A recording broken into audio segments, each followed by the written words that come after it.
For 1,000 years, one of the biggest cities on Earth sat in plain sight, and nobody could find it. Hundreds of thousands of people once lived there. Then the jungle grew over it and quietly wiped it off the map. Hey friends, welcome back. Tonight we step into the crowded, sweating life of a commoner in a Maya city, from paying your taxes in chocolate beans you're forbidden to eat, to shaving with a blade of black glass sharper than surgical steel, to living in a city so completely swallowed by trees that 800 years later people flew over it and had no idea it was there. Before we sink in, one small thing. If these nights help you, a like and a subscribe mean a lot. No pressure. Only if it feels earned. And drop a comment. Which city are you in tonight? And what time is it there? I read every one. It's my favorite part of this. All right. Lights low. Fan on. If you like that soft hum. Get heavy. Get comfortable. Tonight's story starts now. You wake before the light does. Somewhere above you, a howler monkey starts roaring like the world is ending. That is just the sound the forest makes every single morning here, and your first clear thought is that you would very much like it to stop. It does not stop. The air is already warm and thick and wet, the kind of wet that settles onto your skin and stays there, and the palm thatch over your head drips last night's rain onto the packed dirt floor beside your face. You are lying on a woven mat. Not a mattress, a mat. Your hip has memorized every knot in the ground beneath it. It is somewhere around the year 700, and you live in one of the greatest cities anyone will ever build. You would not describe it that way. You would describe it as humid. Let me set the scene properly, because you cannot see it yet from down here on the floor. Around you, in every direction, rises a city of white stone. Temples taller than anything you will meet again for 1,000 years. Broad plastered plazas that blind you at noon. Palaces, ball courts, causeways of raised white road running arrow straight between one district and the next. The Maya call one of those roads a sack. You would say it S-A-H-K-B, a white road. And some of them run for miles through the trees like a ribbon someone dropped from the sky. And here is the part nobody believes. This place is enormous. Not a village, not a temple with some huts around it. A dense, sprawling, packed metropolis, home to tens of thousands of people, maybe more, all of them awake now and all of them, like you, sweating. For a long time, people who came after had no idea. They walked right past cities like Tikal and Ka-Lak-Mul and saw only green hills because the jungle had eaten the buildings whole. Then somebody flew a laser scanner over the treetops and stripped the leaves away in a computer, and underneath all at once 60,000 hidden structures lit up on the map. 60,000. Roads, houses, farms, fortress walls. An entire lost world that had been sitting there the entire time, politely holding its breath under the vines. You know none of this. You just know it is time to get up, because the corn is not going to grind itself. Living in a Maya city was not about the pyramids you have seen in photographs. It was about the 800,000 ordinary mornings that happened in their shadow, one of which is yours. You sit up and immediately your body files a series of complaints. Your back aches from the mat. Your feet, when they touch the floor, land in the same warm grit they land in every day, because your house has a dirt floor and dirt does what dirt does. Your home is one room, walls of poles lashed together and packed with mud, a steep thatched roof to shed the rain, a single low doorway with no door in it, just a cloth. You share this room with your family, a fire, a few clay pots, and a truly committed population of insects who consider the arrangement ideal. There is no window. There is no chimney. When the cooking fire is going, the smoke simply looks for its own way out through the thatch, and on its way, it passes directly through your eyes. Think of it as an open-plan studio, utilities included. Ventilation as P-I-R-A-T-I-O-N-I-L. Your house sits on a low platform of packed earth and stone, which is not decoration. It is engineering. When the rains come, and they come like the sky has a grudge, the water needs somewhere to go that is not your bed. So every family builds up a few feet above the mud, and the whole neighborhood becomes a scatter of little raised islands with people living on top of them. Practical, damp, yours. You duck out through the doorway, and the heat is waiting for you like a wall. Now, water. You are thirsty. And here's the first thing that would quietly try to kill you in a Maya city, though it takes a slower, sneakier route than you would expect. You are living in a rainforest. There is water falling out of the sky for half the year, and you are constantly, gnawingly worried about running out of it. The problem is where you are standing. The land here is limestone, and limestone is thirsty rock. Rain does not gather into friendly rivers and lakes for you. It sinks. It drains straight down through the stone and vanishes. So for months at a time, the sky gives you nothing, and the ground keeps whatever it swallowed. The dry season arrives, the forest goes brittle, and the entire glittering city starts to eye its own reserves. So the Maya did something quietly brilliant. They turned their whole city into a bucket. Those blinding white plazas you are squinting across, the ones that look purely ceremonial, are angled, gently sloped, plastered smooth, designed to catch every drop of rain that lands on them and funnel it through channels into vast reservoirs dug and lined to hold it. Millions of gallons saved from the wet months to carry a city of thousands through the dry ones. The temples were holy. The plazas were holy.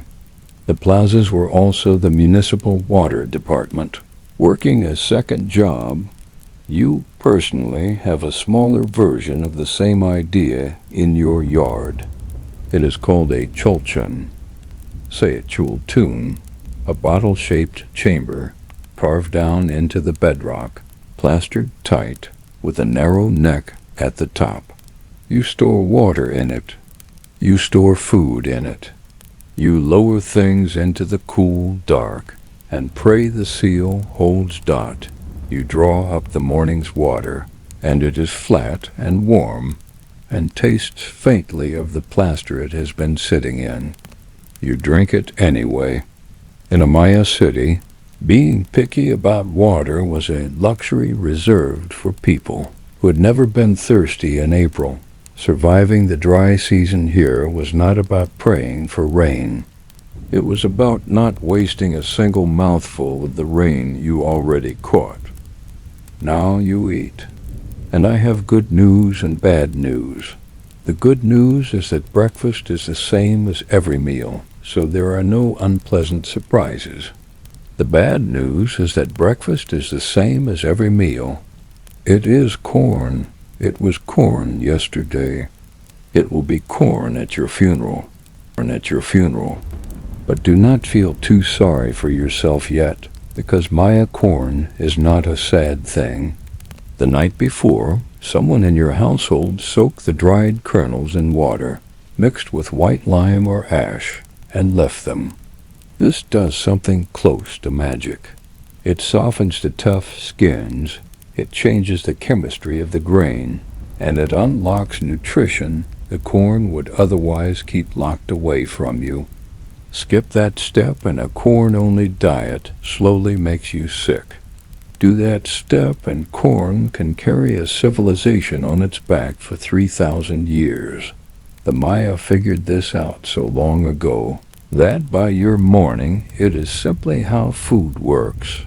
Nobody remembers inventing it. It is like electricity to you. It was always just there. You kneel at a grinding stone, a broad, flat slab, and you crush the soft kernels back and forth with a stone roller until they become dough. Your knees hate the position. Your shoulders hate the repetition. This is not a quick task you knock out before the day begins. For a great many households, grinding corn is a huge chunk of the day, every day, forever. Someone in the family is almost always on their knees at that stone. You pat the dough into flat cakes and cook them fast on a clay griddle over the fire, and you fold them around beans, or chili, or squash, or nothing at all, and that is breakfast. That is lunch. You will meet it again at dusk dot, and you drink your corn too thick and unsweetened. Because in a Maya city, there is genuinely no situation that corn cannot be poured into. Eating here was not about variety. It was about a single humble plant that a clever people had bent completely to the shape of a human life. Now you go to work, and the work is the thing that made all of this possible, which is to say, you go to fight the jungle for the right to grow food. You would think farming in a rainforest would be easy. Everything grows. That is exactly the problem. Everything grows, including 40 things that are not your dinner, and all of them grow faster than you. Your field is called a milpa, and it is not a neat European square of one single crop in tidy rows. It is smarter than that and messier. You plant corn, and up the corn stalk you climb beans, and around their feet you spread squash, and the three of them help each other. The corn holds the beans up. The beans feed the soil. The broad squash leaves shade the ground and choke out the weeds and keep the moisture in. 3 crops cooperating in one plot. A farming system so well balanced that people are still studying it. You just call it the field. But the forest wants that land back the second you turn your head. So the work is endless. Clearing, burning, planting by poking a hole in the earth with a sharpened stick and dropping in the seed. And then the long war of weeding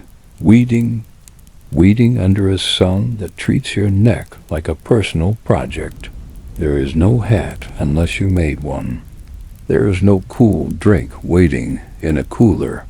There is only you, a wooden stick, a wall of green determined to erase everything you built, and the flat certainty that if you stop, the city that rises white and glorious behind you starts very slowly. To starve Dot working the milpa was not really about growing corn.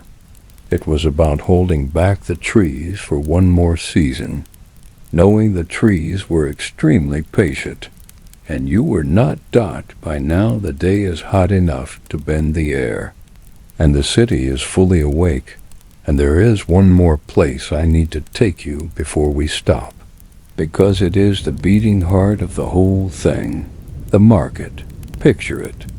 A great open plaza, roofed stalls, and a moving river of people. Farmers, weavers, potters, feather workers, salt sellers, all of it under one enormous wet blanket of heat.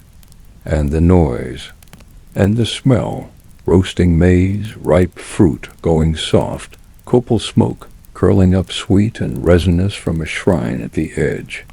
You have arrived to trade what little you have for the things you cannot make. There are no coins here, not one. The Maya run one of the largest economies in the ancient world, and they do it with no money at all, at least not the kind that jingles dot. So how do you pay? A few ways. Salt, sometimes. Fine cotton cloth. But the one everybody knows, the one that makes people smile 800 years later, is the cacao bean. Say it, cacao, the seed of the chocolate tree. Small, dark, unassuming, and precious enough that people carry them like cash. Count them out for a bargain, and this is the good part. Quietly counterfeit them by hollowing out the shells and stuffing them with dirt. Yes, in a Maya city, someone somewhere is right now committing chocolate fraud, and you, the person paying with actual chocolate for your actual dinner, mostly do not get to drink it. The rich do, the rulers do, whipped into a dark, bitter, frothy drink poured from a height to raise the foam, spiced and precious, and poured at feasts. You hand your beans over the stall like exact change and watch them go. It is the strangest money in history. It grows on trees. It can be faked with mud. And if you get hungry enough, you can eat your own savings, money that you could in a weak moment simply eat. No civilization since has ever quite matched the temptation, and laid out on the mats beside. The cacao is the other thing this whole world runs on. Black glass, obsidian, volcanic stone that fractures into an edge finer than any metal you have ever held, sharper than a surgeon's steel. And the Maya make everything from it. Knife blades, spear points, fine tools, the mirror-dark edge you shave with, and cut yourself on in the same careless motion. They have no iron, no steel, and with nothing but stone, glass, wood, and an almost frightening amount of cleverness. They built the city rising white and enormous all around you.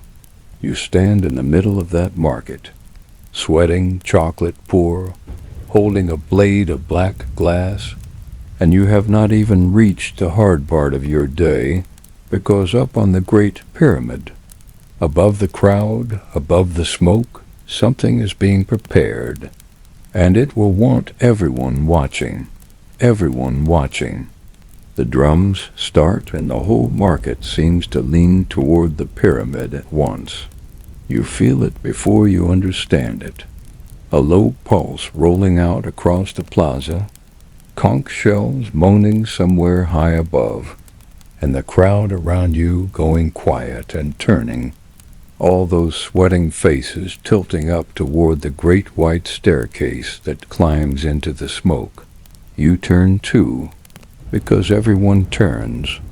In a Maya city, you do not really decide to watch the ceremony. The ceremony simply arrives and takes your attention with it. At the top, tiny with distance, a figure appears in a headdress of long green feathers that catch the light and move like water. That is your king, except king is too small a word and too ordinary.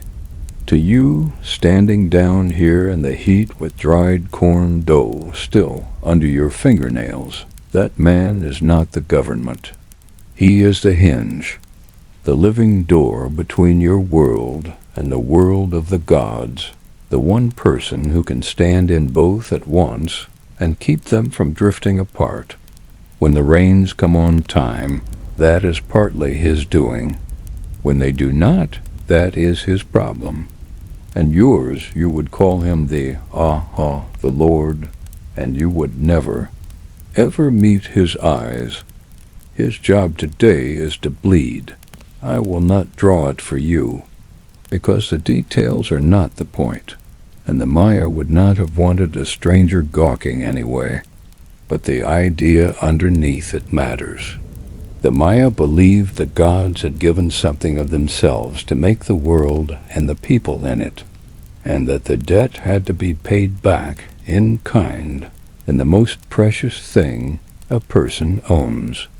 So on the great days the king offers his own blood to the gods on behalf of everyone, publicly, willingly, as a duty, not a punishment.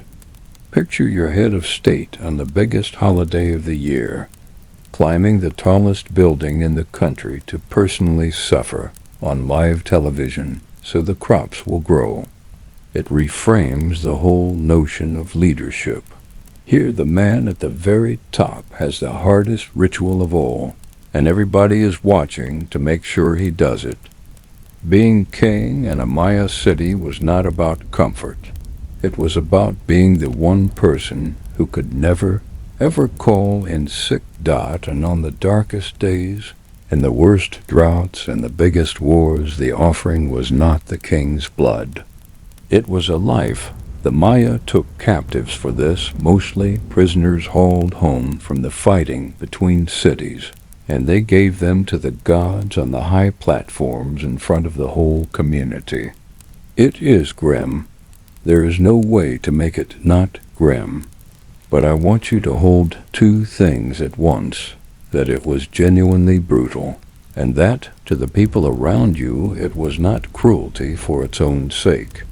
It was the most serious transaction they knew. The world was fragile. The gods were owed. And the price sometimes was terrible. You watch from the back with everyone else, and then, like everyone else, you go on with your day, because a day in a Maya city does not stop for anything, including the things it is built around. Now let me tell you the strangest thing you carry around in your head, which is the date. You know exactly what day it is. Not roughly, exactly, because time here is not a vague river you drift down. It is counted obsessively, precisely, on interlocking calendars that the priests track like the most important accountants in the world. There is a sacred round of days that turns like two gears mached together. There is a solar year for the farming, and there is a great long count that stacks the days up into vast cycles, reaching back to a beginning point thousands of years before your morning, and forward past anything you will live to see. Every single day has a name and a number and a character, lucky or dangerous, good for war or good for marriage or good for staying quietly at home. Imagine a calendar so detailed that the date itself tells you whether today is a good day to start something. Then imagine trusting it completely. That is the air you breathe. The priests read the sky. They turn the count. And the whole city arranges its weddings, its plantings, its ceremonies, and its wars around what the calendar says. The day is made of. Living inside Maya time was not about knowing what day it was. It was about believing all the way down that the day knew something about you. The ceremony ends. The crowd loosens. And now there is a roar from the eastern edge of the city, a different kind of roar, and you drift toward it because you are only human. It is the ball court. Two long stone walls face each other across a narrow paved alley, sloped and smooth, and between them a hard rubber ball is flying, and it is heavy. This is not a toy. The Maya were making rubber from tree sap and vines long before anyone in Europe had touched the stuff, and they packed it into a solid ball that could crack a rib if it hit you wrong, which it will because of the rules. You are barely allowed to touch it. Not with your hands, not with your feet. You move that heavy ball with your hips, your thighs, your padded body, hurling yourself at the ground to keep it in the air. Grown men in thick protective gear, throwing their whole bodies at a stone floor over and over to bump a rubber rock off their hip bones. It is beautiful, and it is painful, and it is deadly serious, because the game is not only a game, it echoes an old sacred story, a contest against the powers of the underworld, and on the highest occasions the stakes at the court could be as heavy as the ball. Sometimes the losers, often captives already, did not walk away. So the crowd screams and the ball flies and the players slam into the plaster, and you cheer because it is the greatest show in the city, and because in a Maya city, entertainment and religion and life and death were never once separated into tidy boxes. They all happened in the same loud, sunlit place at the same time. Watching the ball game was not about who won. It was about a story so important the whole city agreed to feel it in their bodies, one hip at a time. And this brings us quietly to the thing that hums under every hour of your day: war. You would like to imagine that all these gleaming cities were one peaceful nation. They were not. Tikal and Karlak Mu, the two giants, spent generations locked in a slow, grinding rivalry, pulling smaller cities into their orbits like two storms dragging clouds. Kings fought kings for prestige, for captives, for the upper hand, and the fighting was not usually about wiping a city off the earth.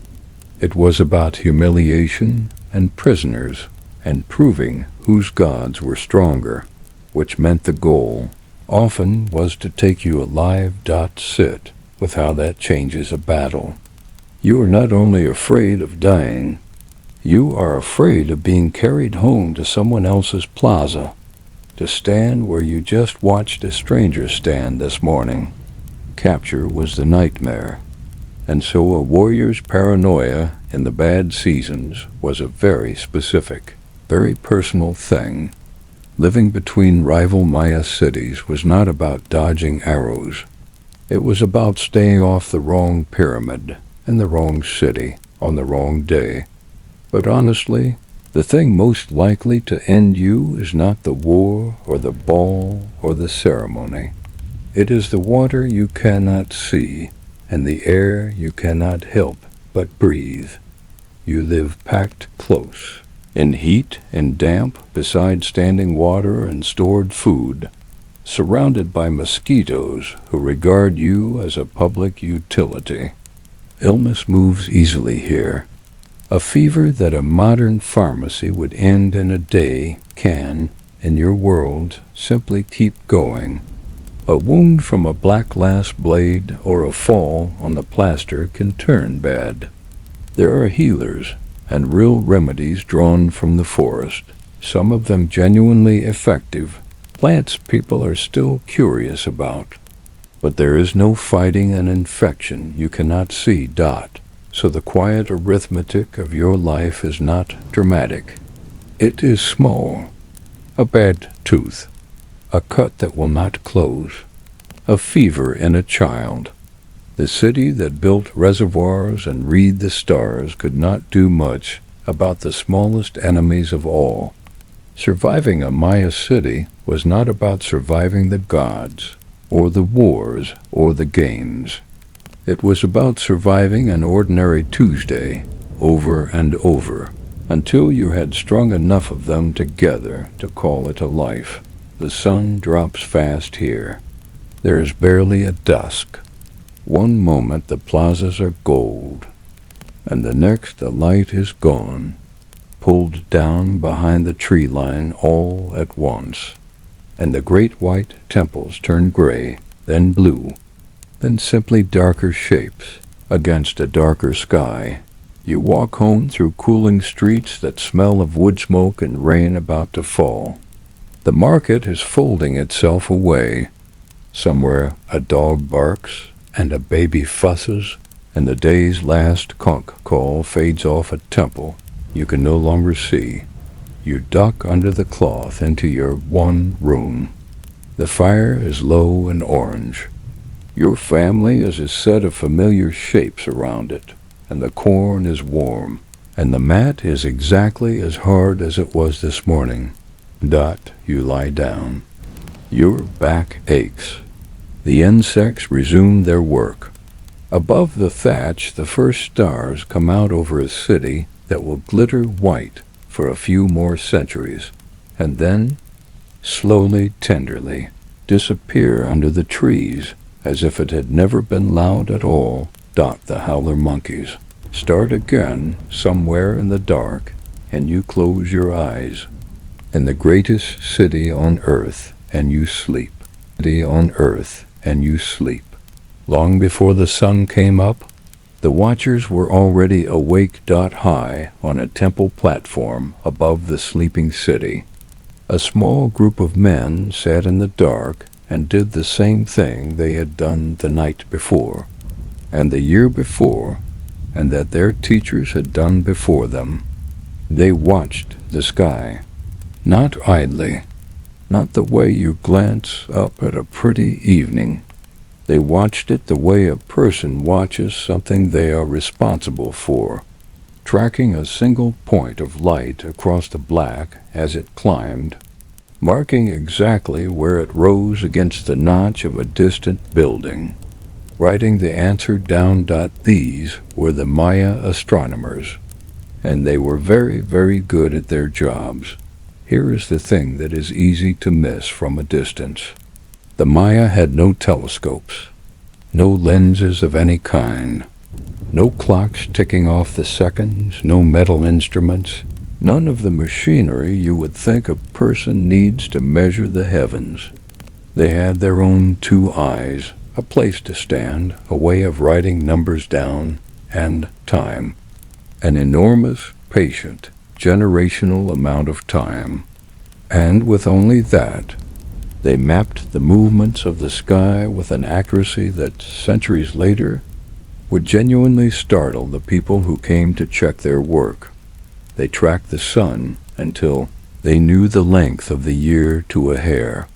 They followed the moon through its phases and its wandering, and they became almost obsessed with one bright object in particular, which they watched with a devotion that borders on the personal. That object was the planet, Venus. You know Venus as the morning star, or the evening star, that steady, brilliant point that hangs near the horizon at dawn or dusk. To the Maya, it was one of the most important things in the entire sky.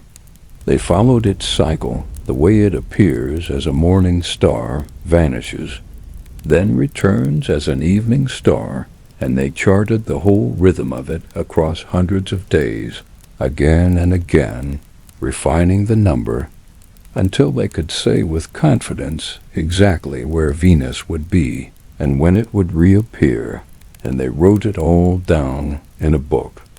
Now I have to pause on the book, because most of the books did not survive, and the loss is one of the quiet tragedies of history. The Maya were writers, real writers, with a full script, the only fully developed writing system created in the ancient Americas, a dense, gorgeous system of little glyphs, part sound and part meaning, packed with information, and they made books out of it. Long strips of bark paper coated white and folded like a screen, painted with words and numbers and images in bright color, bound and kept and read. They had libraries of these. Astronomy, history, ritual, prophecy, all of it recorded in folding painted books. And almost all of them are gone. When outsiders arrived generations later, many of those books were deliberately destroyed, burned as the work of a foreign faith, and the rain and the heat and the centuries took most of the rest. Out of what must have been a vast written world, only a tiny handful of these painted books survived into modern times. A pitiful few, saved almost by accident, carried across an ocean, sitting now in libraries far from home, dot an entire civilization's memory, reduced to a few fragile screens of painted bark. It is like a great library burning down and leaving 4 pages in the ashes, but those few pages are extraordinary, because one of them, one of the survivors, is essentially an astronomy manual inside it. The Maya laid out their tables for Venus, column after column of numbers, tracking the planet's cycle, correcting for the small errors that build up over decades, keeping the whole system honest across long stretches of time. It is not a poem about the stars. It is working data. It is the notebook of people who were checking their predictions against the real sky and adjusting the math when reality drifted off the page.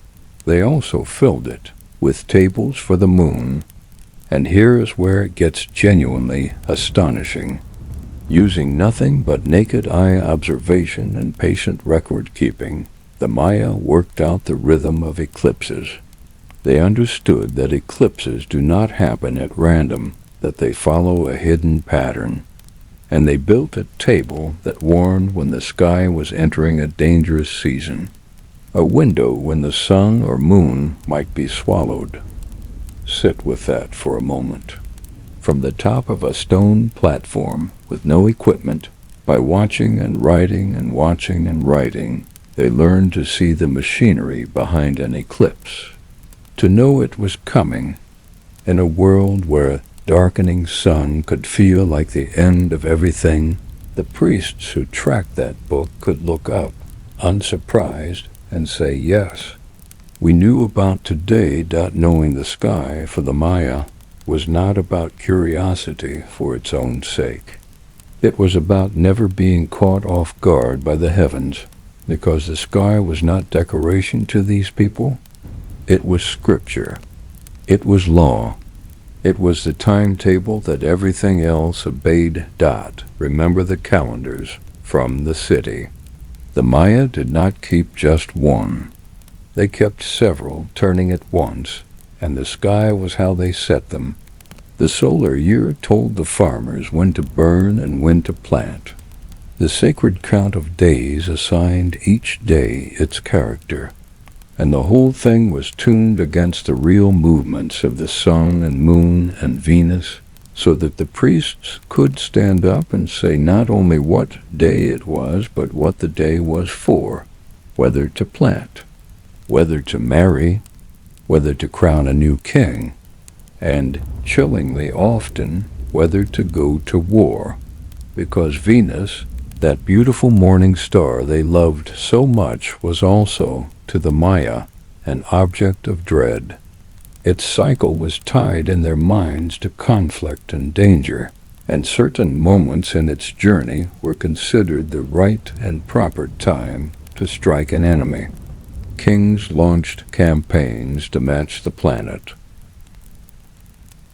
A war could be scheduled to the sky.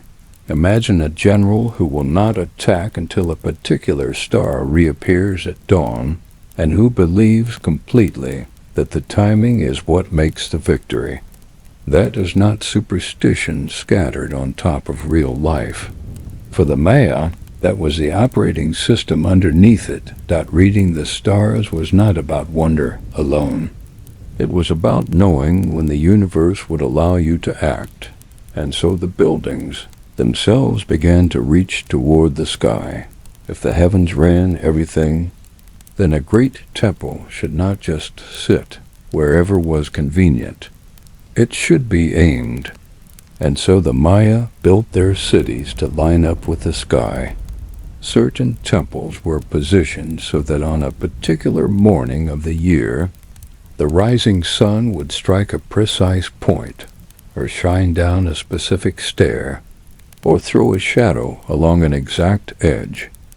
The most famous of these is a pyramid built so cleverly that, on the days when day and night hang in perfect balance, the afternoon sun casts a rippling line of light and shadow down the side of its great staircase, a moving shape that slides slowly down the stone toward a carved serpent's head at the base, so that for a little while, twice a year, a snake of pure sunlight appears to descend the pyramid.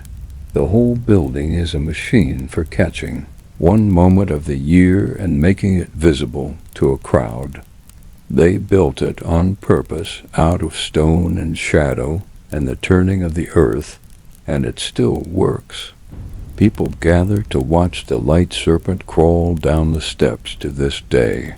That was the Maya relationship with the sky in a single image, not a people looking up and wondering, a people looking up, understanding, and then building the answer into the ground so precisely that the sun would come and prove them right on schedule. But there is one more piece of Maya sky watching that we have not touched, the part where the counting of days stopped being a calendar and became something closer to a philosophy of time itself, a count so vast it reached back before the world and forward past the stars. And that count, more than anything else the Maya ever did, is the thing the modern world would come to badly misunderstand.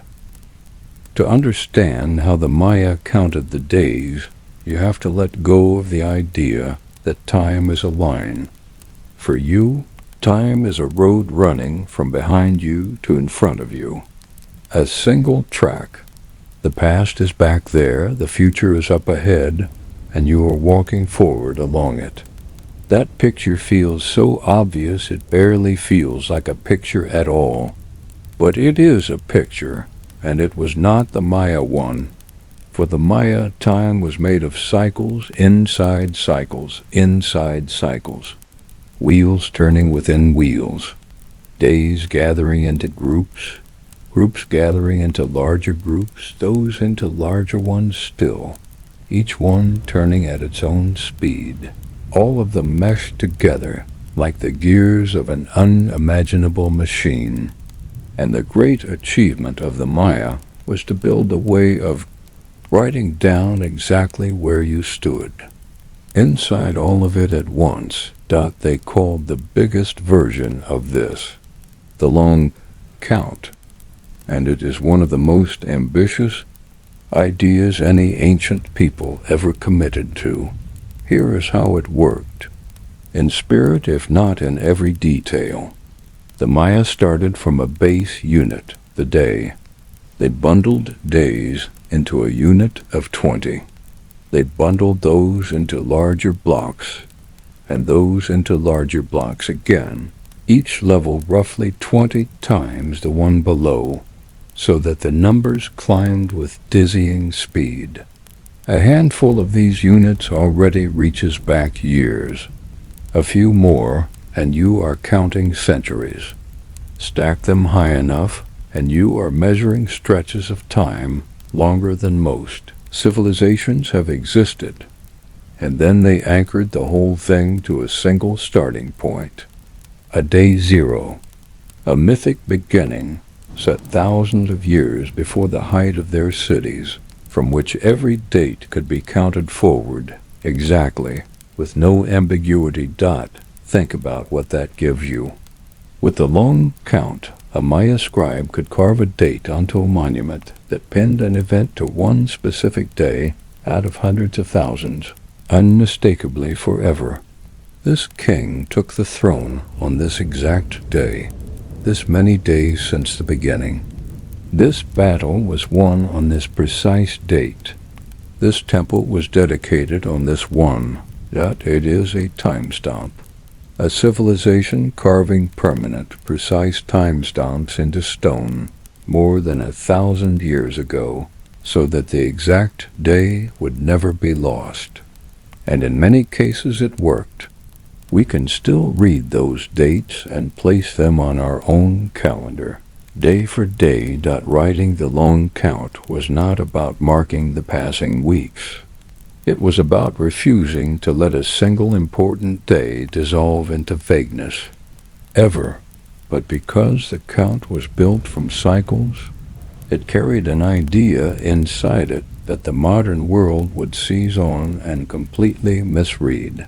The great cycles turned, and one of the very largest of them, a cycle spanning many thousands of years, was due to complete and roll over into the next one in what we would call late in the year.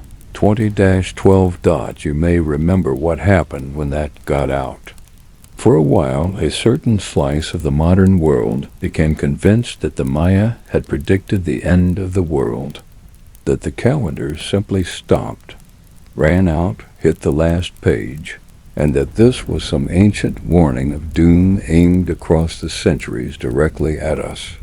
Books were written, films were made, people genuinely worried, and it was, from the Maya point of view, a strange thing to worry about, because the calendar did not stop.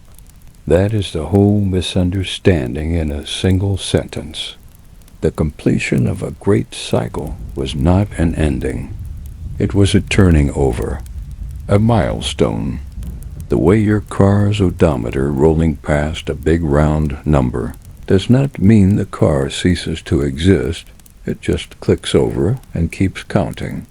The Maya themselves carved dates reaching far, far beyond that point, deep into cycles that would not complete for thousands of years to come. They were not planning for an ending. They were planning for an almost unimaginable future. To the people who actually built the count, a cycle turning over was cause for ceremony, not terror. A completion, a renewal, the closing of one enormous chapter and the opening of the next, exactly as it had happened before and would happen again. The Maya did not predict the end of the world. The modern world predicted the end of the world, and then blamed the Maya for the homework. What the count really reveals is something gentler and stranger and much harder to hold on to. The Maya did not fear time running out, because in their picture, time did not run out. It came around again. Everything that turned would turn once more. The world had been made before and unmade and made again. The days were not marching off a cliff. They were circling patiently. The way the sun circled, the way Venus circled, the way the wet season and the dry season circled through every single life. There is something quietly comforting in that, if you let it sit with you. A whole civilization looking up at the same stars we look at, counting the same days we count, and arriving at a very different feeling about them. Not a countdown, a wheel. Not an ending rushing toward you. A return, always gently, coming back around. And the people who worked all of this out did not vanish, whatever you may have heard. The great cities were slowly swallowed by the forest, yes. The reasons why are a story for another night. But the Maya themselves are still here, millions of them across the same lands, speaking languages descended from the words their ancestors carved in stone, keeping in places the old count of days still turning. The astronomers on the temple platforms are gone. The sky they watched is not, and neither entirely are the people who read it. The great watchers set down their tools a very long time ago, but the wheel they were counting is still turning tonight, over your head, exactly on schedule. Somewhere, the morning star is climbing toward the horizon, right where they said it would be. There was a tree the Maya loved so much that they made it into money. It grows in the shade of the rainforest, a modest thing, easy to miss among the giants around it. It does not tower. It does not flower into anything that stops you in your tracks. Instead, strangely, its flowers and then its fruit grow straight out of the trunk, and the oldest branches fat, ridged pods hanging directly off the bark like the tree is carrying parcels. Crack one of those pods open, and inside, wrapped in soft white pulp, sit the seeds. Those seeds are cacao, and to the Maya, they were close to holy. We should be honest about what those seeds are, because it makes the whole story sweeter and stranger. They are the raw beginning of chocolate. Every chocolate bar that has ever been unwrapped, every hot cocoa, every truffle, traces back to a pod on a tree exactly like this one. And the Maya were among the very first people in the world to look at that bitter seed and understand what it could become, but they did not make it into a bar. They made it into a drink, and the drink was not a treat. It was a ceremony. The process was slow and deliberate. You take the seeds and you let them ferment in their own pulp, which begins to draw out the flavor hiding inside. You dry them in the sun. You roast them over a fire until the smell fills the whole compound. You grind them on the same kind of stone the corn is ground on, into a thick, dark paste. And then you mix that paste with water, and often with chili, or with ground maize, or with flowers and honey and spice, into a rich, bitter, unsweetened liquid unlike anything else in the Maya world. And then comes the part that mattered most. You pour it from a jar held high down into a jar waiting below, and then back again, a long tumbling stream splashing from one vessel to the other, over and over, until a thick foam rises on top. That foam was the prize. To the Maya, the froth on the chocolate was the best part of it, the sign it had been made right, and a good pour raising a good head of foam was a small art in itself. Imagine treating the foam on a drink as the entire point of the drink. The Maya did, and they were arguably correct. This dark, frothy, bitter cup was not something you grabbed on the way to the field. It appeared at the moments that mattered, at the feasts of the rich and the rulers, at weddings where the couple might share it, at the sealing of important agreements where drinking together bound the deal, at funerals and offerings and the ceremonies of the gods. Chocolate was the drink of power and of the sacred, poured for the people who ran the world and offered to the powers above it, which meant that for most ordinary people, most of the time chocolate was something you handled but did not taste. And that is because of the other job the cacao bean did, the one that turned a rainforest tree into the strangest currency in history. The Maya had no coins. We touched this in the city, but here is where it truly comes alive, because the cacao bean was not just valuable, it was money in the most literal sense. People priced things in beans. A certain number of cacao beans for this, a different number for that. You could carry a pouch of them to market and spend them, one at a time, counting them out for the seller like coins onto a counter. They were small, they were countable, they were widely wanted, and they did not spoil quickly if you kept them dry.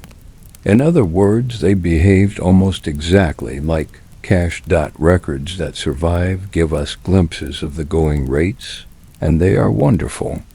This many beans for a rabbit, that many for a load of something. Small amounts for small things, handfuls for larger ones. An entire economy humming along, denominated in chocolate dot, and where there is money, there is always someone trying to fake it. This is where the cacao bean reveals just how completely it had become currency, because people counterfeited it exactly the way you would counterfeit a coin. A clever cheat would take the shell of a cacao bean, hollow out the precious inside, and pack the empty husk with something worthless, earth, or ground up avocado skin or play, then seal it up and slip it back into the pile. A fake bean hiding among the real ones. A dud in the roll of coins, somewhere in a Maya market. A merchant is squeezing beans between finger and thumb, checking for the light, hollow ones, because chocolate fraud is a real and present danger. History does not get much better than that. Money in the Maya world was not made of metal you could never eat. It was made of a seed you had to resist eating, which is a very different kind of temptation to build an economy on now. Think about what that seed did. The trade cacao is fussy. It only grows well in certain warm, wet, shaded places, low and humid, watered just so. That means not every city could grow its own money tree.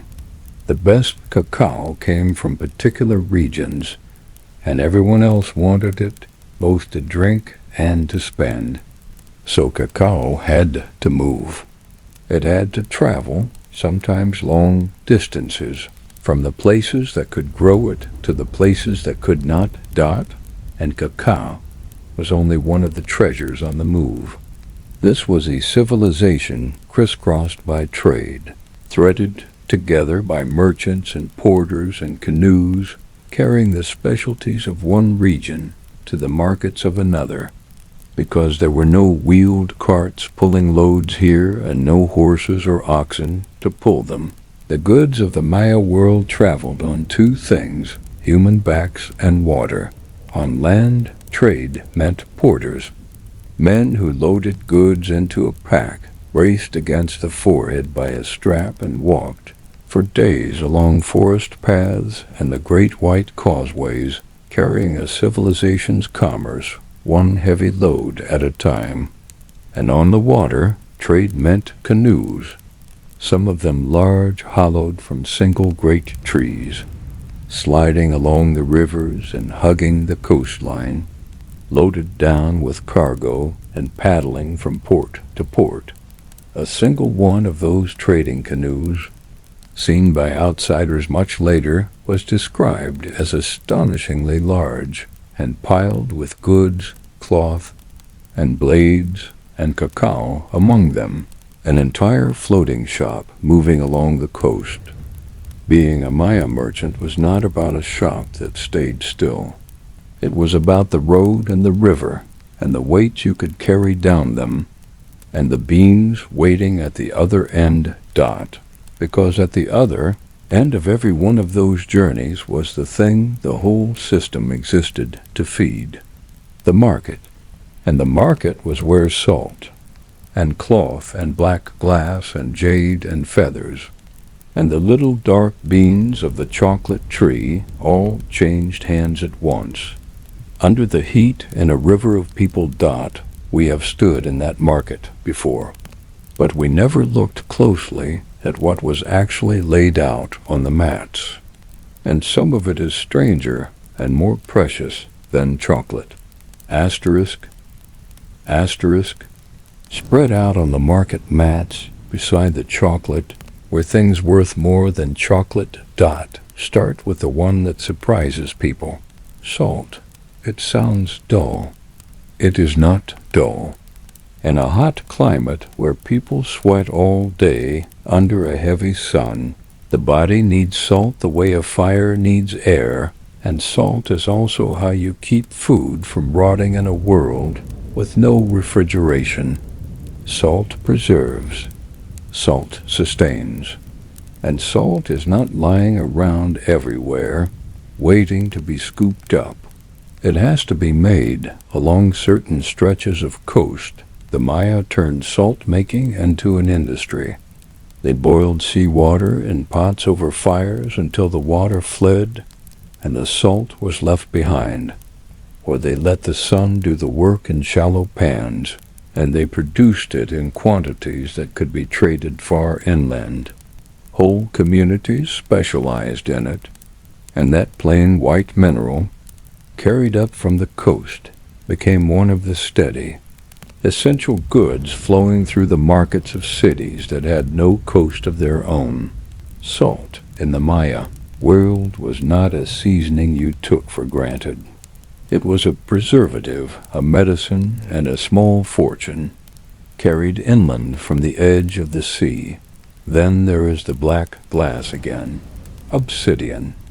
We met it as knife blades in the city, but stand at the market and you see the whole trade of it. Obsidian comes from volcanoes, and the volcanoes sit in the highlands, well away from the low forest cities where so many people lived. So the sharpest, finest cutting material in the entire Maya world had to be quarried in one region and carried to all the others, sometimes as finished blades, sometimes as raw chunks to be worked closer to home, because they had no metal for tools. Obsidian was not a luxury. It was the edge that cut everything, the harvest, the meat, the wood, the offerings. A civilization's worth of sharpness, all of it flowing out from a few volcanic sources, along the trade routes into every marketplace in the land, and then, on the finest mats, guarded and gleaming, the most precious substance of all, jade, not the deep green you might picture first, though that existed too. The Maya prized above all a particular luminous blue-green, the color of still water and new leaves, and to them that color was not merely beautiful. It was the color of life itself, of water, of young maize pushing up from the earth, of the breath of the living world. Jade was more valuable than gold to the Maya, and they did not much care for gold anyway. Jade was the true treasure, and working it was almost unbelievably hard. Jade is a brutally tough stone, and the Maya had no metal tools to cut it. So they shaped it by patience alone, grinding it, drilling it, wearing it slowly into form with harder stones and sand and string and water and time, hour upon hour, day upon day. A single fine jade ornament could represent a staggering amount of skilled labor, ground into being one careful stroke at a time. Kings wore it. The dead were buried with it. The living wore beads and ear ornaments and pendants of it, and the greatest lords were laid to rest wrapped in it, sometimes with a mask of jade fitted over the face, so that the most powerful people entered the next world clothed in the color of life, prizing jade over gold was not a mistake or a lack of taste. It was a completely different theory of what a treasure is for, and by their theory they were rich beyond measure. Now lift your eyes from the mats for a moment and look at the reach of all this. Salt from the coast, obsidian from the volcanoes, jade from a few rare riverbeds, cacao from the humid lowlands, cotton, feathers, honey, pottery, tools, each from the places that made them best, all converging on markets scattered across an enormous stretch of the world, carried there on backs and in canoes by people who spent their lives on the move. This was not a scattering of isolated villages. This was a connected world, a web of cities and towns and ports, tied together by trade so thoroughly that a bean grown in one region could be spent in a city that had never seen the tree, and a blade struck from a highland volcano could cut corn in a lowland field a great distance away. The Maya were not one empire under one ruler, the way some ancient states were. They were something looser and in its own way, More remarkable, many independent cities bound not by a single crown but by the constant, humming exchange of the things each one needed and could not make alone, and chocolate sat at the very heart of it. The drink of kings and gods, the money in the merchant's pouch, the seed clever enough to be worth faking, precious enough to be poured for the dead, valued enough to pull traders across the whole Maya, whirled in search of it. Think of how much history that little bitter bean was quietly carrying. It sealed the marriages. It closed the bargains. It honored the gods. It paid for the rabbit and the cloth and the day's needs at the stall. It crossed rivers on canoes and forest paths on human backs. It grew unassuming in the shade of the rainforest, and it wove itself into nearly every important moment a Maya person would ever have. The Maya did not treat chocolate as an indulgence. They treated it as something close to sacred, and as something as practical as coins.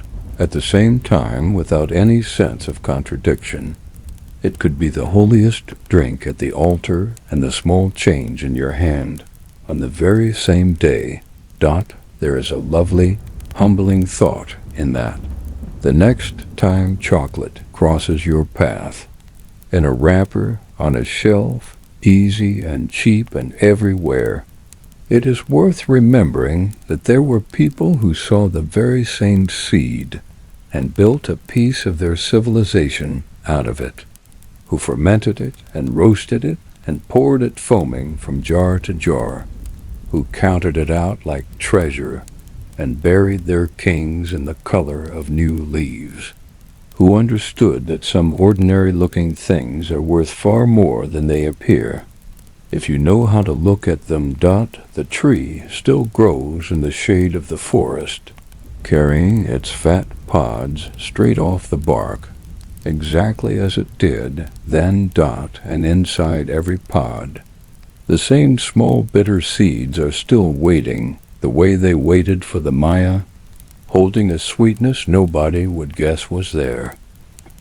In the flat forest, where the ground gives no rivers and hides its water deep in the stone, there are places where the earth simply opens, a wall of limestone, roofed over for ages, grows thin, and one day it gives way, and the ground falls in on itself, and where solid earth used to be, there is now a great round mouth in the world. A pool of still water waits far below, clear and dark and cool, ringed by walls of pale rock that drip and gleam. Vines hang down over the edge. Roots reach through the stone toward the water like slow, pale fingers. And the surface below lies quiet, holding the light, holding the sky, holding whatever is dropped into it. The Maya called these openings by a word that has come down to us as cenote. You would say it cenote. And they were among the most sacred places in the entire Maya world. It is easy to understand why, once you remember how thirsty their land was. We have already stood in a city built on limestone, watched the rain vanish into the stone, seen a whole civilization scheme to catch and store every drop. In a place like that, a cenote is not just pretty. It is life made visible. It is permanent water held in the earth's own cup, in a land where water is the difference between a living city and a dead one. Some Maya cities grew up in the very places they did, precisely because a great cenote was there, offering water that would not fail when the sky did. But the cenotes were far more than reservoirs.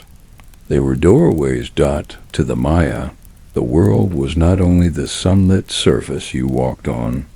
Below it lay another realm, a cool, dark, watery underworld, home to powerful gods and to the dead, a place of both danger and origin.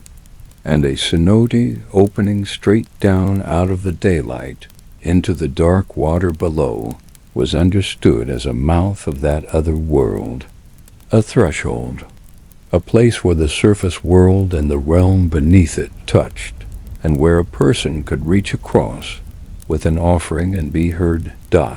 So the cenotes became places of worship. The living came to their edges to pray and to give. They lowered offerings into the water, sending them down into the underworld as gift to the gods who governed the rain and the harvest and the fate of everyone above. And what they gave was precious, not scraps, their best. Divers and researchers exploring the bottoms of certain sacred cenotes long after would bring up an astonishing hoard of what the Maya had offered across the centuries. Jade, that most treasured stone, in the form of beads and ornaments and carved pieces, the color of life set down into the dark. Pottery, painted and shaped with care. Ornaments of gold and copper, some of it brought from far away through the great trade networks. Carved shell and worked stone and the tools of ritual. A slow rain of treasure dropped over generations into water, believed to lead straight to the gods, offering your finest. Jade to a pool of water was not a waste. To the Maya, it was the most direct mail service they had to the powers that ran the world. And here we come to the part of the cenotes that is hardest, and I want to walk through it gently, because it deserves care rather than spectacle. Among the things given to the sacred wells on the gravest occasions were human lives. In the deepest droughts, when the rains failed and a whole people faced hunger, and at other moments of great need, the Maya sometimes made the ultimate offering to the gods of the water and the underworld. They gave a person. The remains found at the bottom of certain sacred cenotes tell us this plainly. Across many years, mingled among the jade and the pottery and the gold, I will not dwell on the details, because the details are not the lesson, and the people involved were human beings, not a horror story prop. What matters is the shape of the belief underneath it. To the Maya, the world was fragile and the gods were owed. And in the most desperate hours, when everything hung on the return of the rain, they reached for the most precious offering they could conceive of, and they gave it to the mouth of the other world. It was not casual cruelty. It was terror and faith and the awful arithmetic of a people who believed that without the rain, all of them would die anyway. Sit with the weight of that rather than the gore of it. A community standing at the edge of a sacred well in a failing year, giving up something unbearable because they believed it was the price of everyone else surviving. It is grim. It is also, in its own dark way, deeply human. The oldest, heaviest bargain people have ever tried to strike with a world they could not control. The cenotes, to the Maya, were not about the water alone.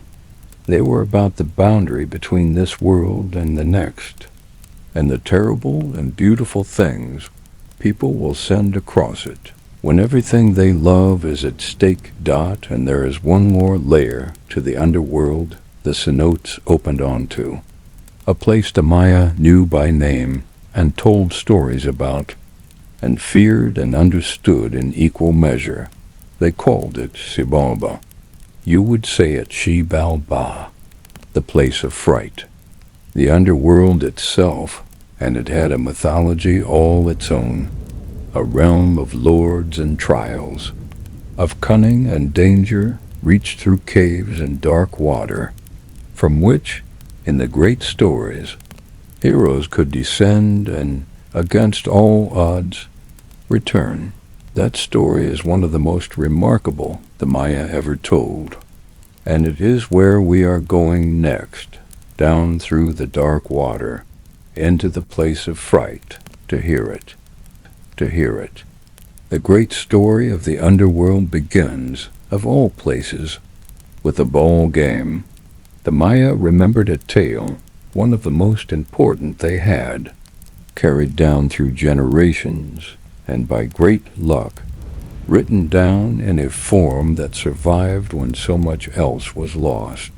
It tells of two young brothers, gifted players of that heavy rubber game we watched in the city, who made so much noise with their playing on the surface of the earth that the lords of the underworld below grew annoyed, and the lords of Xibalba, the place of fright, sent up a summons. Come down. Come and play us in our own court. It was a trap, of course. It was always a trap. The brothers descended down through the dark into the underworld, and there they faced the lords of Xibalba, who were cruel and clever and delighted in tricks. And the underworld was full of tests. Houses of terror, each one a trial meant to break a visitor, a house of cold, a house of darkness, and worse. The brothers were not clever enough or not lucky enough, and they were defeated, and they did not come home. But the story does not end in defeat. It turns the way the best stories do. From that first failure came new life, and eventually two more heroes, a second pair wiser than the first, the hero twins, as we know them now. And they too were called down into Xibalba, and they too faced the lords and the houses of terror and the deadly ball games in the dark. But these twins were cunning. They saw the traps for what they were. They tricked the tricksters. Where their predecessors had been broken by the underworld, the twins outwitted it, passing through the trials, surviving the houses, turning the Lord's own cruelty back on them, and in the end triumphing over the powers of death itself. And their victory was not just an escape.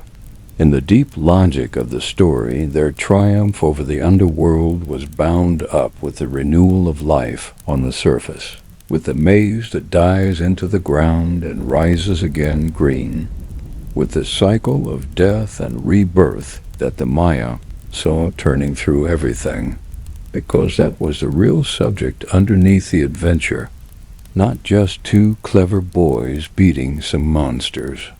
The whole Maya understanding of how death and life fit together. To them, death was not simply an ending, a door that shuts. It was part of a turning.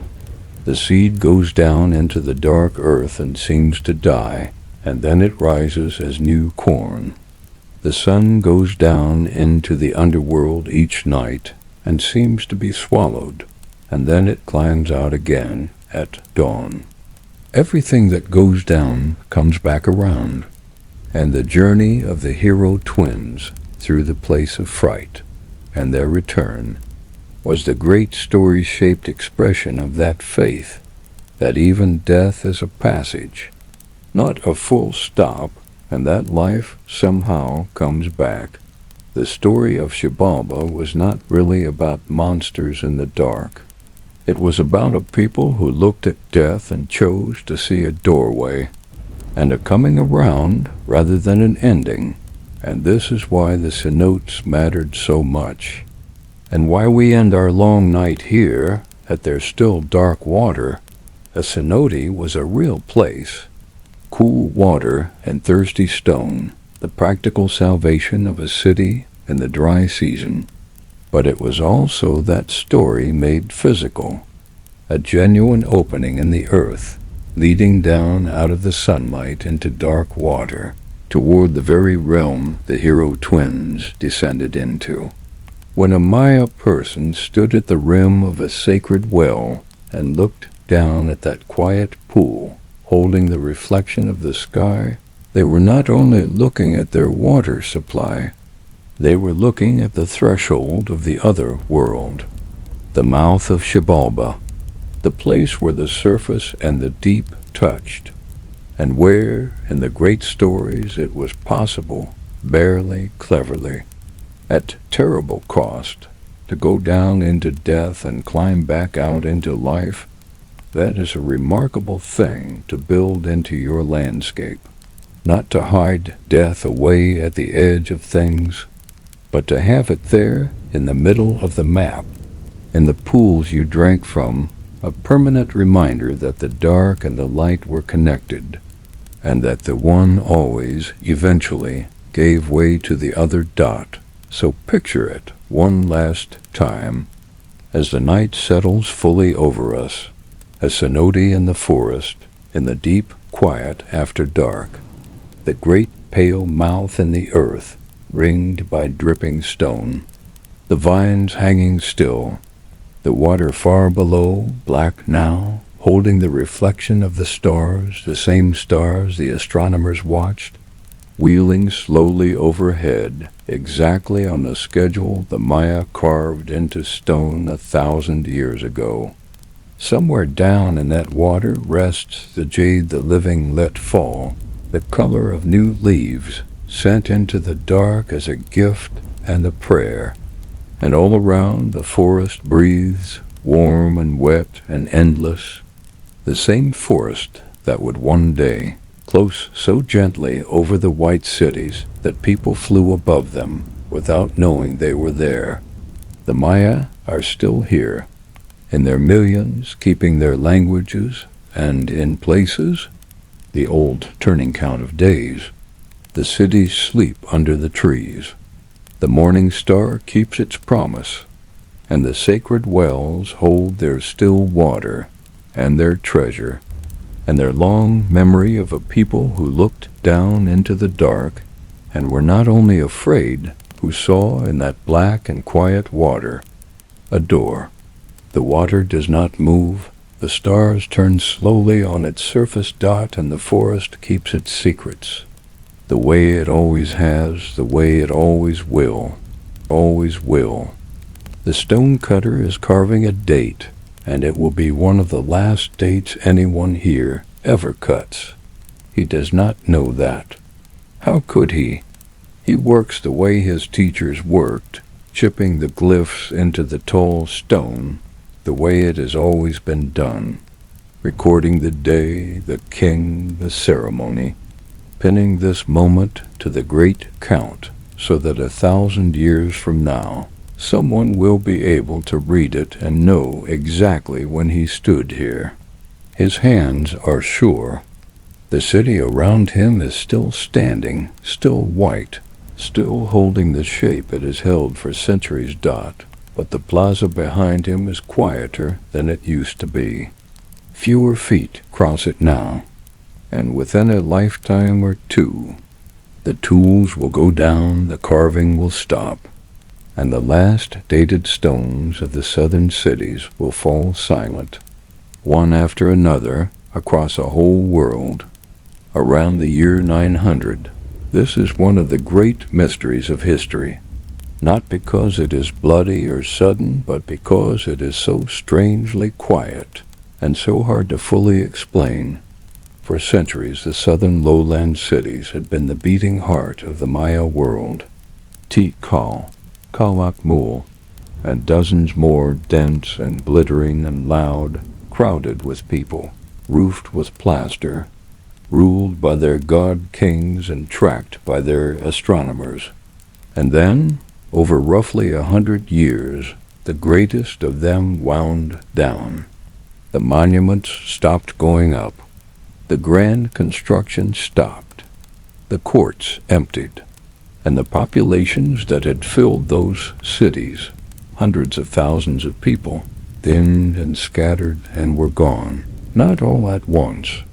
Not everywhere in the same year. City by city, decade by decade, the lights went out across the southern forest, until the loudest places in the Maya world were the quietest. The cities did not fall in a single night. They exhaled slowly over generations until there was nothing left to breathe out. So what happened? And here is the honest answer. the one modern researchers keep arriving at from every direction. There was no single cause.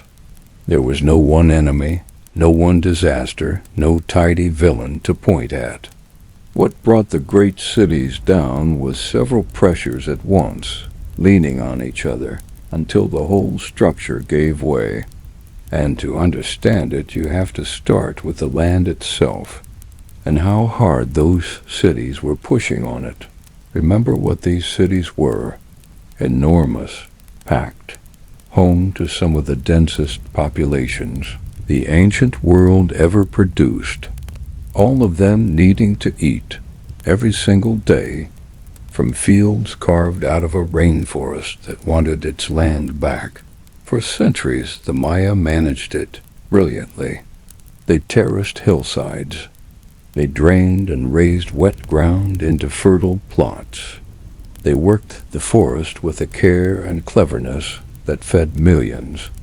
But there is a ceiling to any land, and the great cities were pressing against theirs. More people needed more food, which needed more cleared forest, which meant fewer trees, more exposed soil, and less margin for a bad year. A civilization can balance on that edge for a long time, but the edge gets narrower the higher you climb, and the Maya were burning the forest. For more than fields, those beautiful white cities were coated, everywhere, in lime plaster. The blinding plazas, the smooth temple faces, all of it plastered and replastered over the centuries. And making lime plaster takes fire. Enormous fires. You have to burn limestone with huge quantities of wood to produce it. And the grander the city grew, the more plaster it wanted, and the more forest went up in smoke to make it. The very whiteness that made the cities glorious was, quietly, eating the trees around them. Cut enough forest, and you do not only lose wood and soil. You may begin to change the land itself, drying it, warming it, thinning the very system that once pulled rain down out of the sky. The Maya were leaning harder and harder on an environment they were also, without meaning to, wearing down. The cities were not just sitting in the forest. They were slowly spending it, plaza by plaza, harvest by harvest, and a forest once spent does not refund quickly, Dot, so picture the situation near the height, before anything has visibly gone wrong. Vast populations fed to the very limit of the land, forests thinned, soil tired, every city dependent, as they had always been, on catching and storing the seasonal rain in their reservoirs, because the limestone still swallowed everything the sky gave and hid it deep in the stone. A magnificent civilization balanced on a knife's edge of water and soil, with less and less room to absorb a shock. And then the shock came. The rain stopped, Dot, not for a season, not for a bad year that everyone grumbles about and survives. The evidence drawn from the land's own quiet records points to something far worse, a series of severe droughts, some of them lasting decades, striking the Maya lowlands in exactly the centuries when the cities came apart. We can read this now in ways the Maya never could. Scientists drill down into the mud at the bottoms of ancient lakes and pull up long cores of sediment, layer by layer, each layer a record of the years, and in those layers they can see the wet times and the dry times written in the chemistry of the earth. They study the stone that grows drop by drop in caves, the slow formations built up over ages, which thicken in rainy years and starve in dry ones, keeping a record of rainfall going back thousands of years like rings in a tree. And from these patient natural diaries, a picture emerges. In the final centuries of the great cities, the sky turned against them. Long, brutal droughts, some among the worst the region had seen in a very long time, settling over the land right when it could least afford them. Now put yourself back in a Maya city as it happens. You have built your entire life around stored rain. Your reservoirs, your careful channels, your whole ingenious system of catching water in the wet months to carry you through the dry. And the wet months come, and they bring less. And the next year, less. And the year after that, the rains barely come at all. The reservoirs drop, the fields wither. The margin you were already living on close to the edge simply vanishes. A city can survive one dry year. It is done so many times. What breaks a city is when the dry years refuse to end, and the sky, season after season, keeps its water for itself. But even a great drought, terrible as it was, is only part of the story, because the cracks were already spreading before the rains failed. And when the water ran short, those cracks did not just widen. They turned people against each other. When the rains fail, the first thing that fails with them is trust. Think about who the king was in a Maya city, not a distant administrator. The hinge between this world and the gods. The man who climbed the pyramid and bled for the harvest, whose whole authority rested on a single promise, spoken and unspoken across generations, that if the people served the gods and served him, the rains would come and the world would hold. That was the deal. That was the foundation the entire glittering city stood on. Now imagine that promise breaking in public year after year. The king performs the ceremonies. He offers his blood. The priests read the sky and set the days. Everything is done exactly as it has always been done. And still the rain does not come. Still the reservoirs drop. Still the corn fails and the children go hungry, and the offerings to the sacred wells grow more desperate. What happens to a ruler whose one great promise the sky itself keeps refusing to keep? His power was built on holding back the drought, and the drought would not be held back. The faith that held the city together, the belief that the God-King could keep the world in balance, was being tested against a reality that would not bend to it. And a society bound so tightly to that belief has a terrible vulnerability. When the sacred bargain visibly fails, the whole structure that rested on it begins to lose its grip. Why give your labor, your corn, your obedience to a court and a king whose ceremonies no longer seem to work? Why haul stone for another temple when the last temple did not bring the rain? And into that crisis of faith and hunger came the fighting. We saw, back in the great cities, that the Maya world was never one peaceful empire. It was many rival cities, competing, feuding, taking captives, jockeying for prestige. That rivalry had always been there, humming under the surface, mostly ritualized, mostly about dominance rather than destruction. But as the good years turned to hard years and the land grew tired and the water grew scarce, the evidence suggests the warfare grew worse, more frequent, more bitter, less about prestige and more about survival, as cities under pressure turned on their neighbors and defended walls went up, and the competition for shrinking resources sharpened into something more dangerous than the old games of honor-picture rival cities, each straining under the same drought, each with hungry populations and failing harvests, each eyeing what the other still had. The pressure that might once have been absorbed was now looking for somewhere to go. And a world already leaning on the edge does not need much of a push to topple Dot, so here, at last, is the shape of it. Not one cause, a knot of them, pulling tight together. Populations pressing against the limits of the land.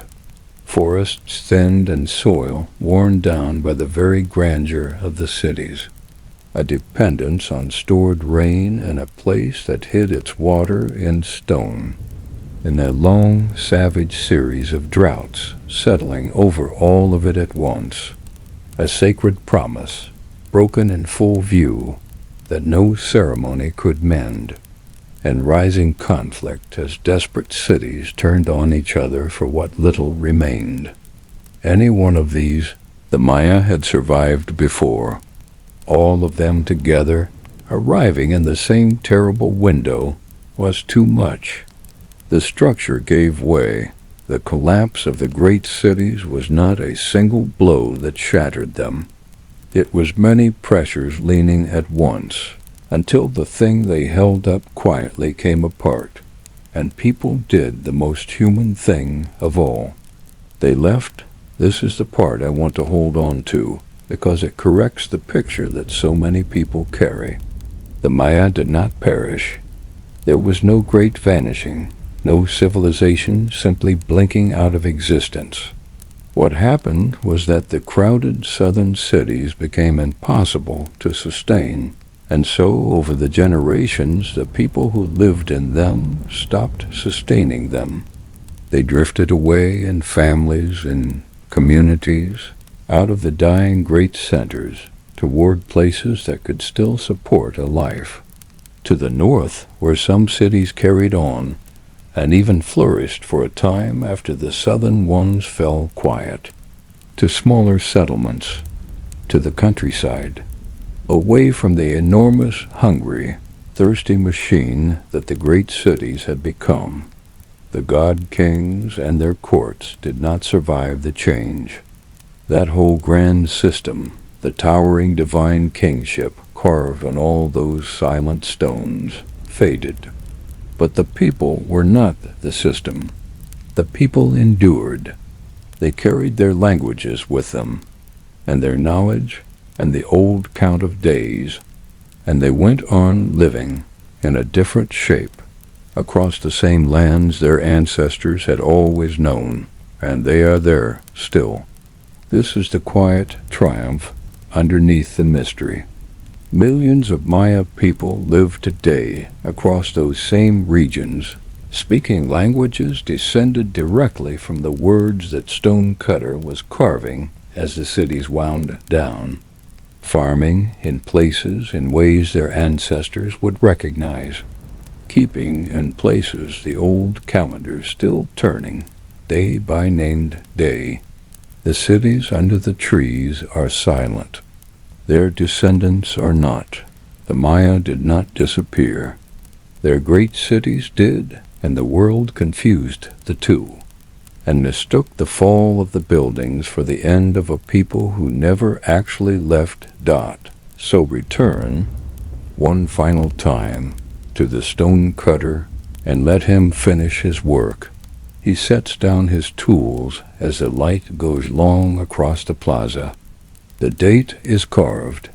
The king is honored. The stone will stand. He does not know it will be among the last of its kind here, or that within a few generations the forest will begin, so gently, to reach back over the walls he has known all his life.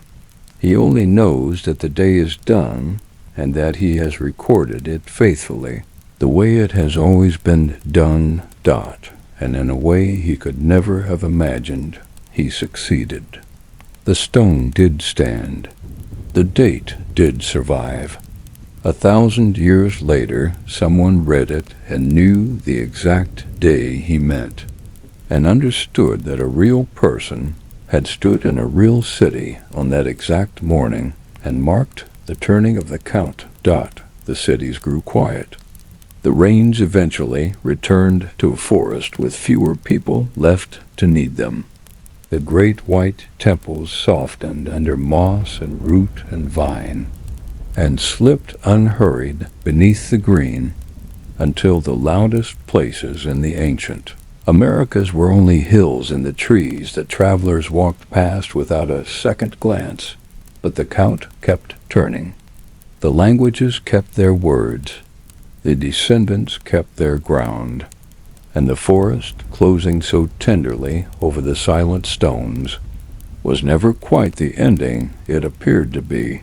The stonecutter's date is still there, somewhere under the leaves, patient as ever, still holding exactly the day he meant. Exactly the day he meant.